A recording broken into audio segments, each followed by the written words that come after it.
ఆర్తి ఒక బాధ మాకేదో అన్యాయం జరిగినటువంటి పరిస్థితిలో మాట్లాడుతూ ఉన్నారు. పిల్లల పాపం చదువుకునే వాళ్ళు ఉంటే వాళ్ళకి విదేశాల్లో సీట్లు వస్తే 20 లక్షల రూపాయలు ఇచ్చాం. అంబేద్కర్ పేరు మీద, జ్యోతిబా పూలే పేరు మీద ఎస్సీ పిల్లలకు, బీసీ పిల్లలకు, ఓసీలలో కూడా నిరుపేదలకు ఇచ్చినాం. ఇలా దాన్ని బంద్ పెట్టినారు. వాళ్ళు ఆగమైపోతూ ఉన్నారు. అన్నీ కూడా సర్వనాశనం చేస్తూ ఉన్నారు. అన్ని స్కామ్లు, కుంభకోణాలు, భూ కబ్జాలు. పొద్దున్న లేస్తే పేపర్ తిప్పితే బాధ కలిగేటువంటి పరిస్థితులు. సో ఈ రకంగా సింగరేణి, అద్భుతంగా ఉన్న సింగరేణి నాశనం చేసి ఇలా బొగ్గులకు స్కామ్, సివిల్ సప్లైస్ల స్కామ్, మొత్తం అని కూడా స్కామ్లు, దోపిడీ తప్ప ప్రజలకు పనిచేసే పరిస్థితి లేదు. మరి ఏం జరగాల? కాంగ్రెస్ వాళ్ళు చెప్పిన మాటలు వింటే ఈ మాటలు కోటలు దాటినట్టు ఇష్టం ఉన్నట్టు చెప్పారు. చివరికి ఏందిరా ఇప్పుడు 2.5 ఏళ్ళు గడిచిపోయింది. మరి ఏంది కథ? కాకికి పెడదామంటే కంకెడి లేవు, పిట్టకి పెడదామంటే పిడికెడి లేవు. వటియే ముచ్చట్లు, వటియే మాటలు తప్ప ఎక్కడ ఏం జరిగింది లేదు. ఏ డిపార్ట్మెంట్లో కానీ, ఏ రంగంలో కానీ, ఒక ఇరిగేషన్లనా, ఒక కరెంట్లనా, ఇంకో దానిలనా, ఒక అర్బన్ డెవలప్మెంటా, రూరల్ డెవలప్మెంటా ఏమైనా జరిగిందా? ఆనాడు మన పల్లెలు బాగు చేసుకోవాలని చెప్పి దేశంలోనే ఎక్కడ లేని విధంగా పల్లె ప్రగతి కార్యక్రమాలు చేసినాం. ప్రతి ఊరికి అన్నేళ్ళ తెలుగుదేశం కాంగ్రెస్ గవర్నమెంట్లు ఉంటే చచ్చిపోతే ఏడగాలేసుకోవడం జాగా కూడా చూపించలే. ప్రతి గ్రామానికి ఆనాడు మనం వైకుంఠ ధామాలు కట్టినాం. ప్రతి గ్రామంలో క్రీడా ప్రాంగణాలు కట్టినాం. ప్రతి గ్రామంలో నర్సరీలు పెట్టినాం. ప్రతి గ్రామంలో పల్లె ప్రకృతి వనాలు పెట్టినాం. ప్రతి గ్రామ పంచాయతీకి ట్రాక్టర్ ఇప్పించినాం. ఆనాడు చెత్త తీసేది. ఇలా పనిచేస్తున్నాయి ట్రాక్టర్లు. ఊళ్ళలో ట్రాక్టర్లు పనిచేస్తున్నాయి అన్న, మూలకు పడ్డాయి. డీజిల్ పోసే దిక్కులేదు. ఏం చేయాలి? పల్లె ప్రకృతి వనం పెడితే దాన్ని నీళ్ళు పోసే దిక్కులేదు. ఏం రోగం వచ్చింది? ఏం బాధ? డీజిల్ లేదా? ఆ తెలివి కూడా లేదా? ఆ రోజు నేను చెప్పిన ఆర్థిక శాఖ కార్యదర్శిని పిలిచి అవసరమైతే ఎమ్మెల్యేల జీతాలు బంద్ పెట్టుంది, కానీ గ్రామ పంచాయతీల డబ్బులు మాత్రం విడుదల చేయండి అని చెప్పినండి. అంత టెన్షన్గా డబ్బులు పంపించేది, కార్యక్రమాలు జరిగేది, గ్రామాలు మంచిగా ఉండేది. అది నాశనం పట్టిండ్రు. మున్సిపాలిటీలు అయితే మురిక్కుపాలు అయిపోయినాయి. మరి ఏం చక్కగా ఉన్నట్టు? ఏం బాగున్నదన్నా?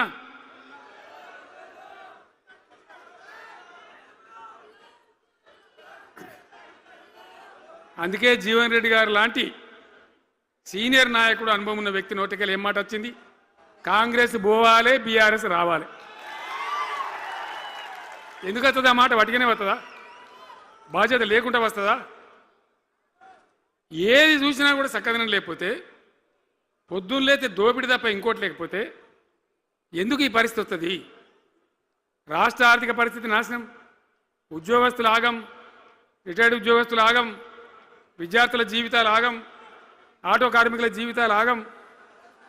ఎవరు చక్కగా ఉన్నాడు? సంతృప్తి ఎవరున్నారు? ఏం జరుగుతూ ఉంది? ఇది ఈ రాష్ట్రంలో ఉన్న పరిస్థితి.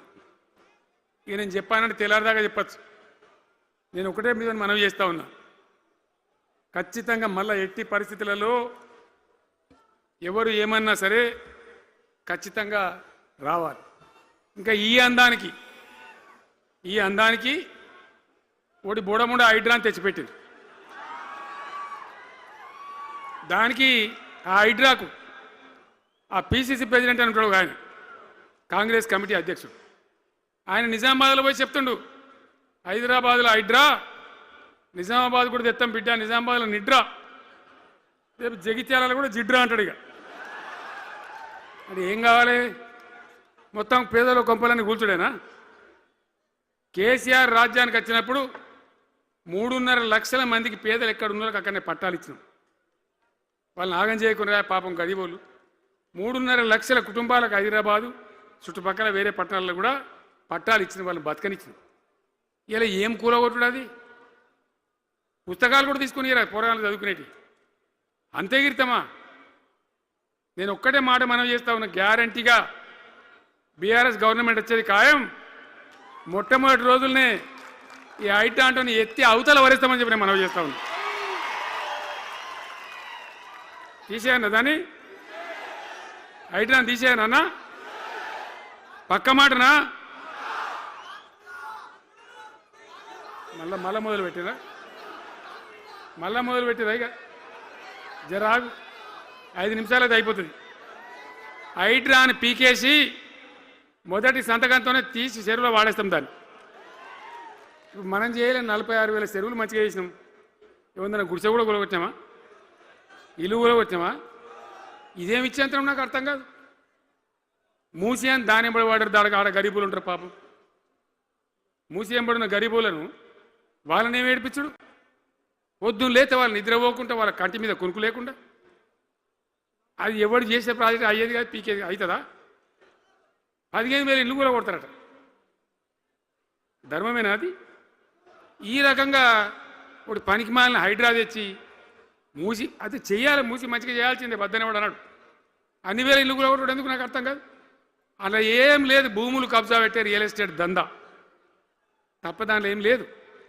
మూసి ప్రజల కోసం కాదు, నగర ప్రజల కోసం కాదు. ఈజీగా చేయగలిగిన దాన్ని, మామూలుగా చేయగలిగిన దాన్ని నాశనం బట్టి దానికి కథం పడతా ఉన్నా. ఏది చూసినా కూడా ఒక రకమైన దోపిడీ, ఒక రకమైనటువంటి గుండాగిరి, అరాచక వ్యవస్థతో ముందుకోతున్నారు తప్ప ప్రజా సంక్షేమాన్ని కాంక్షించి ఒక్క స్కీమ్ కూడా రాలే. ఇరిగేషన్ ప్రాజెక్టులు అన్ని పండబెట్టిరు. ఏం రోగం? ఒకనాడు కాకతీయ కాలువ మీద, మన వరద కాలువ మీద మోటార్లు పెడితే ఏం కోసాది? మా శంకరెడ్డి చెప్తా ఉండే ఇంతకుముందు, 1000 మోటార్లు పెట్టుకుంటే వచ్చి కోసుకపోదురు, లారీలు మోటార్లు ఎత్తుకపోదురు. ఇదే వరద కాలువ మీద కేసీఆర్ రోజులు వాడన్నా మాట్లాడిందా? మాట్లాడలే. చివరికి ఏం చేసింది మీరు మంచిగా వినాలి. వీళ్ళు మామూలు పని చేస్తలేరు, మన జీవితాలకే బాంబులు పెడుతున్నారు. ఆ రోజు కూడా నరేంద్ర మోడీ ప్రధానమంత్రిగా ఉండే ఆయన ఏం చేసిండు? కరెంటు మోటార్లకు మీటర్లు పెట్టాలి, నువ్వు పెట్టాలి కేసీఆర్ అని నా మీద ఒత్తిడి. నేను చెప్పిన నా పానం పోయినా సరే, సచ్చినా సరే నేను మీటర్ పెట్టా అని చెప్పిన. పెట్టలే. 30,000 రూపాయలు కట్ చేస్తే నీకు అన్నాడు. కట్ చేసిండు. రాష్ట్ర ప్రభుత్వానికి వచ్చేటువంటి ఆదాయం 30,000 కోట్ల రూపాయలు వదులుకొని కూడా తెలంగాణలో నేను కరెంటు మీటర్ పెట్టనియలే. నేను ముఖ్యమంత్రి ఉన్నాను రోజు. ఇవాళ ఏం చేసిండు తెలుసా వీళ్ళు మీకు? మీకు తెలియలే, మీరు అమాయకులున్నారు. ఢిల్లీకి పోయి ఒప్పుకున్నారు. ఒప్పుకొని ఏం చేసిండ్రు? అయ్యా బాంచని మీటర్లు పెడతాము, మాకు ఆ పైసలు ఇయ్యండి, కేసీఆర్ వద్దన్నారు కదా మేము తీసుకుంటాము అని ఆ డబ్బు తీసుకొని వీళ్ళే ఈ గవర్నమెంట్ పోయి సంతకం పెట్టి ఇప్పుడు మొదలైతే ఇక ఇప్పుడు వస్తాయి మీటర్లు. ఎదుర్కొందామా? మీటర్ల ఎదురుపాటును యుద్ధం చేద్దామా? కొట్లాడదామా? ఏమన్నాం మనం? నాకు అర్థం కాదు. రైతులు మంచిగా ఉండాలి, వ్యవసాయం మంచిగా ఉండాలి, పల్లెలు బాగుండాలి, వృత్తి పనులు బాగుండాలి. ఇప్పుడు యాదవులకు ఒక గొర్రెలు ఇప్పించినాం. ఇప్పుడు వస్తున్నాయి ఆ గొర్రెలు? వినబడతలేదు. బంద్ అయినాయా? ఎందుకు బంద్ అయినట్టు? మరి దానికి ఏం రోగం వచ్చే? మరి ఎవరికి ఇచ్చినట్టు? చేపలు పట్టే వాళ్ళ కోసం చేప పిల్లలు వేసినాం, ఇప్పుడు వేస్తాను రా. మరి ఎవరికి చేసినట్టు? వృత్తి పని వాళ్ళకు ఉండదు, ఎవరికి ఉండదు. బీడీ కార్మికులు ఉన్నారు, నాకెవ్వరు దరఖాస్తు ఇయ్యలే, ఇవాళ అడగలే. అప్పుడప్పుడు మా తులవమ్మ చెప్పేది, అన్న వాళ్ళ పరిస్థితి బాగుండదు పేదరికంలోనని చెప్పేది. మా అంతటా మేమే ఆలోచించుకొని బీడీ కార్మికులకు పెన్షన్ తెచ్చినాం. మొత్తం భారతదేశంలో ఏ రాష్ట్రంలో ఇస్తారా? వాళ్ళకి పెన్షన్లు పెంచుతామని ఎగబెట్టినరా? వాళ్ళకు కాదు, ఎన్ని ఆశలు. ఇంట్లో ఉన్న ఆడపిల్లకు 5 లక్షలు మహాలక్ష్మి అని పేరు పెట్టి 2,500 నెలకిస్తామని ఇచ్చిండ్రా? రూపాయి వచ్చిందా? అట్లా ఎన్ని? 6 గ్యారంటీలు, 420 హామీలు. స్కూటీలు ఎక్కడ వాయే? స్కూటీల్లో మనలే, ఇంకా స్కూటీలు ఎక్కడి? ఏమన్నా నచ్చినాయా? మరి నేను ఏమంటున్నా అంటే దయచేసి మీరు ఆలోచన చేయాల్సింది ఇలా ఈ సభలో మాట్లాడుతున్నా మీరు వింటున్నాను కాదు, యావత్ తెలంగాణ వింటున్నది. తెలంగాణ ప్రజలందరికీ నేను కోరుతాను, నేను చెప్పిన నిజమా అబద్ధమా, ఏం జరుగుతూ ఉంది తెలంగాణలో? ఈ సందర్భంలో ఖచ్చితంగా ప్రజల మంచిని కోరే ప్రతి వాళ్ళు ఒకటి కావాల్సిందే, మళ్ళా తెలంగాణ పునర్నిర్మాణ యజ్ఞం మళ్ళా ప్రారంభం కావాల్సిందే. దాన్ని ఎవడు ఆపలేడు. జర గాచారం బాలేకపోతే దెబ్బతింటాం, అంత మాత్రం చేత ఆగిపోతామా? ఊకుందామా? పోరాటం చేయాల్సిందే, వీళ్ళని నిలదీయాల్సిందే. ఖచ్చితంగా తెలంగాణ పునర్నిర్మాణ ప్రక్రియ ఆ యజ్ఞం మళ్ళా ప్రారంభం కావాల్సిందే. తెలంగాణ ప్రజలు గెలిచి నిలవాల్సింది. మొత్తం ప్రాజెక్టు పండబెట్టినండి. పాలమూరు ఎత్తిపోతల పథకం 90% పూర్తి చేసినాం. కొద్దిపాటి డబ్బుతో అయిపోతుంది. వలసల జిల్లా, కరువు జిల్లా వాళ్ళ నాశనం పట్టిండ్రు. అన్ని అబద్ధాలు, ఒక్కటి కూడా ఒక క్రియాన్వితమైనటువంటి ప్రజలకు పనికొచ్చేటువంటి ఏ రకమైన నిర్మాణాత్మక పని లేకపోగా కూల్చివేతలు, కాల్చివేతలు, పోలీస్ దాడులు, ఎవడన్నా ఎదురుగా మాట్లాడితే మరి పట్టుకపోవడు. ఇది రాజకీయమా? ఈ రకమైన కథన? దయచేసి మీ అందరితోని నేను కోరేది ఒకటే, చాలా సంతోషం. నేను జగిత్యాలకు వచ్చిన సందర్భంలో జీవన్ రెడ్డి గారు వెంట మీరు తండోపతండాలుగా తరలి వచ్చారు. సభలో ఉన్నదానికంటే బయట చాలా ఎక్కువ మంది ఉన్నారు. మేము రాగా చూసినాం, తోవలో చాలా చీరి చేస్తూ ఉన్నారు. మీరు వచ్చిండ్రు, మీ అందరికీ మళ్ళొక్కసారి నేను స్వాగతం చెప్తా ఉన్నా. జీవనన్నతో పాటు బ్రహ్మాండంగా పనిచేద్దాం, ముందుకు పోదాం. ఈ జగిత్యాల జైత్ర యాత్రనే మళ్ళీ మన రాజకీయ శక్తుల పునరేకీకరణ చేసుకుంటూ మనం విజయం సాధించే వైపుగా పోవాలి. తప్పక విజయం సాధించాలి. తెలంగాణ పునర్నిర్మాణ యజ్ఞం పునఃప్రారంభం కావాలి.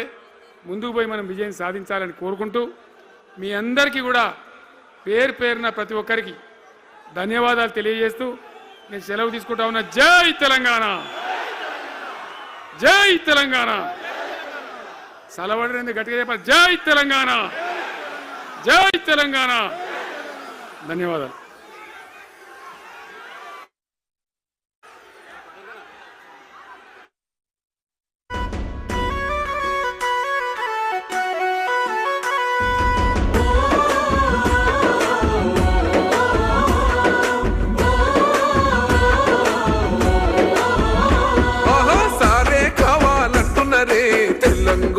పల్లెలల్లా మల్ల కారే రావాలంటున్నరే, తెలంగాణ జిల్లాలల్లో సారే కావాలంటున్నరే, తెలంగాణ పల్లెలల్లా మల్ల కారే రావాలంటున్నరే, తెలంగాణ జిల్లాలల్లో ప్రత్యేక రాష్ట్రం తెచ్చినోడు పండుగల్లే.